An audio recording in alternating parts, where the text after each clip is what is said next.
ሆያ መሪሁ መሪሁ። ኢሬቻ ሆረ ፊንፊኔ ምስጋና የማቅረብ ስነ ስርዓት እየተከናወነ ነው።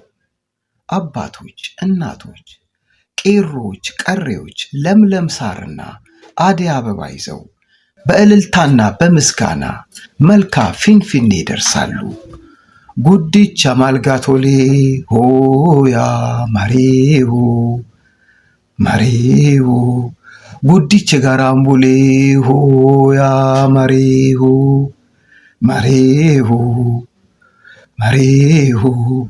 ኡርጋንኬ ፎልኬ ሆያ መሪሁ መሪሁ እያሉ ጭጋግ መገፈፉን ፈጣሪያቸው ምህረት ማድረጉን ከዘመን ዘመን ማሸጋገሩን በምስጋና ይገልጻሉ። መልካም የኢሬቻ በዓል ይሁንላችሁ።